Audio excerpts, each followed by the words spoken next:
દિયોદરમાં લાખો રૂપિયાનો ખર્ચે બનેલો ઓક્સિજન પ્લાન્ટ બંધ અને ધૂળ ખાઈ રહેલ હાલતમાં જોવા મળ્યો। દિયોદરમાં એક તરફ નવીન હોસ્પિટલ નિર્માણ પામી રહ્યું છે તો બીજી તરફ નવીન ઓક્સિજન પ્લાન્ટ ધૂળ ખાઈ રહ્યો છે। કોરોના જેવી વૈશ્વિક મહામારી દરમિયાન લોકોને જીવ બચાવવા માટે દેશભરમાં સરકારી હોસ્પિટલમાં ઓક્સિજન પ્લાન્ટનું નિર્માણ કરવામાં આવ્યું હતું, પરંતુ હવે તેમના અસ્તિત્વ પર ટૂંકા સમયગાળામાં સંકટના વાદળો ઘેરાયા છે। ત્યારે યે ન્યૂઝ ઇન્ડિયા ન્યૂઝ ચેનલે દિયોદર રેફરલ હોસ્પિટલમાં નિર્માણ પામેલ ઓક્સિજન પ્લાન્ટનું રિયાલિટી ચેક હાથ ધર્યું હતું, જેમાં જાણવા મળ્યું હતું કે કોરોનાની મહામારીની બીજી લહેરમાં રેફરલ હોસ્પિટલ ખાતે લાખો રૂપિયાના ખર્ચે દિયોદરની જનતા માટે ઓક્સિજનની સુવિધાઓ મળી રહે તે માટે ઓક્સિજન પ્લાન્ટ બનાવવામાં આવ્યો છે, જે 2 વર્ષ બાદ દિયોદર રેફરલ હોસ્પિટલને તોડી નવીન નિર્માણ પામી રહી છે।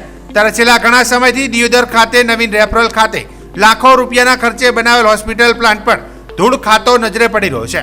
જો કે ગુજરાતમાં કોરોના વાયરસે ફરી માથું ઉંચક્યું છે, ત્યારે જો બનાસકાંઠા અને દિયોદર પંથકમાં ફરી કોરોના વાયરસે માથું ઉંચક્યું તો શું દિયોદરની જનતાને ઓક્સિજનની સેવાઓ મળશે ખરા? જેને લઈને લોકોમાં અનેક તર્ક વિતર્ક વહેતા થયા છે।